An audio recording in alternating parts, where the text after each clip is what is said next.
Yun, meron tayong pangalawang hakot ngayon dito sa Pulilan. Medyo malapit lang yung pagkukuhanan sa pagdadalan. Pero ayun nga, napunta pa tayo ng Encantadia. Nakita nyo naman napaka ano tawag doon, mag-green-green yung lugar. At ito yung apartment na kukuhanan natin ng sabi konti lang gamit. May isang aparador, ayan yung pinaka-aparador na mabigat. Tapos may tatlong cabinet na malalaki. Ayun lang yung parang nasensahan at ilang anik-anik. Pero napakadami palang anik-anik. Pero yun nga, lesson to learn lagi sa atin yan. Ngayon talagang mas maganda kasi talaga na isesend sa atin lahat para hindi tayo nabibigla. Kasi yung konti sa kanila, minsan sobrang dami na pala sa atin. Pero yun nga, kinuha lang natin sila ng dalawang balik. Dahil nga ayoko na rin magtatlo, pero yan, pantatlo dapat yan. Talagang pinagkasya, pinagpilit-pilitan na lang natin. Syempre medyo nakakapagod dahil nga inaasahan namin konti lang. Pero yun nga, nandiyan dyan na, nakadalawang balik na solid. At saka ang bibigat, ang dami. Pero yun nga, siyempre maraming salamat pa rin sa client natin na yan. Sa mga client na ayun lang po ang hiling namin. Siyempre, ma-send nyo sa amin para prepared yung utak namin na makita namin na kung konti lang ba talaga o madami. At saka, siyempre, para makapagbigay din naman kami ng tamang price para hindi rin kayo talo, hindi rin naman din kami talo sa balikan. Pero yun nga, tuloy-tuloy lang ang pahakot natin. Sa bawat pahakot natin, marami tayong natututunan dyan. Kaya sa mga susunod, at alam ko may mga susunod na makakakuha rin ng style ng pahakot pasakay, ayun nga, syempre, aralin nyo rin yung sistema, aralin nyo rin yung pagkausap sa client at yung talagang yung kamadahan yan, isa rin sa kailangan inaaral yan. Tatlo pa lang na yan, napakalalaki na, kinain na kagad isa sambalik halos. Yung nalipatan nila ma'am na yan, malaki-laki yung lugar yan, no?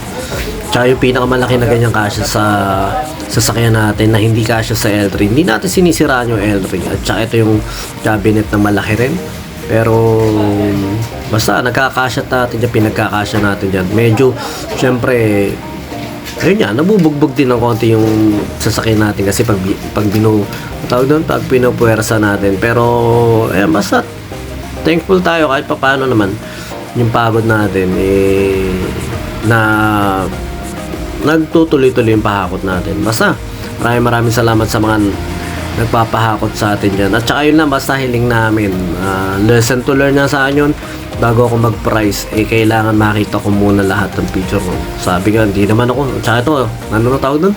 Inip na ako nito dahil nga ako'y takakamada na hindi pa mga dumarating mga dinadala ron. Pero hindi, bumubuhat-buhat din ako kasi nga halos hindi rin kayanin sa bigat ng mga kasama ko dahil, ayun nga, sabi nga bata. Pero yung mga bata na yun, matitindi na rin sa buhatan yan at masisipag na rin.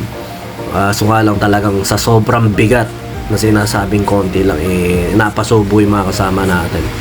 Tsaka yun nga, nandiyan dyan na. Basta maging thankful na lang tayo dahil nga doon tayo. Medyo nalulungkot kasi ako talaga sa nangyari na yan na konti lang, napakadami. Ayan, basta ayun, sa pahakot pa sa kayo dyan, maraming salamat. At talaga makakatagpo ka ng mga client na medyo barat, medyo ganyan, pero ganun talaga.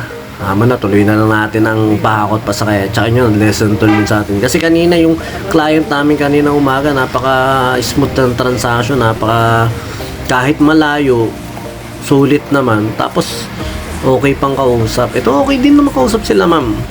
Kaso nga lang talagang konti lang yung, pero nakita nyo naman pati napakadami.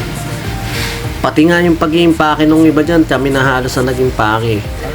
At nakita namin, aquarium, hindi ko nga alam na may aquarium pang ganyan Pero yun nga, alam ko malungkot yung malungkot yung pagsasalaysay ko kasi sobrang pagod dahil sa sobrang dami.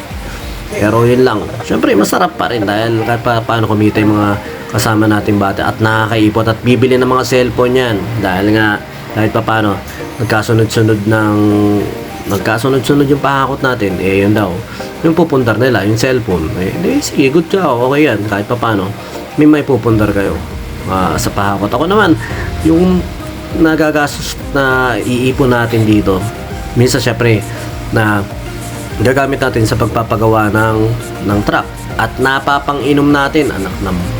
Pero yun, pagkatapos ng Sabado nito, medyo laylo na tayo sa inom. Ito na lang yung pinaglalaanan natin ng konting inom ngayon. Pero sa susunod, hindi na tayo masyadong inom. At ayan lang, basta sa mga client natin, ayun nga, paulit-ulit yung itong magiging learning experience. Hanggang hindi tapos mag-impake, hindi ako magbibigay ng price at hindi ako kahit na yung kung ayaw nyo isend sa akin at ayaw nyo magpa-service, okay lang, ganoon lang.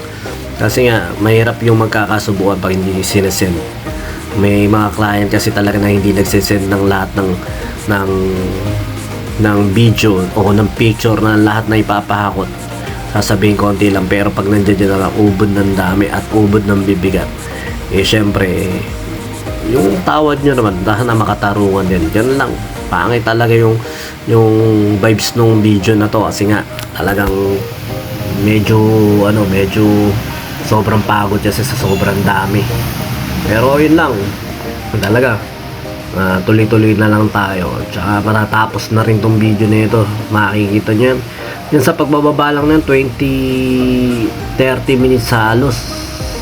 Tapos may ano pa tawag doon, medyo laka rin pa.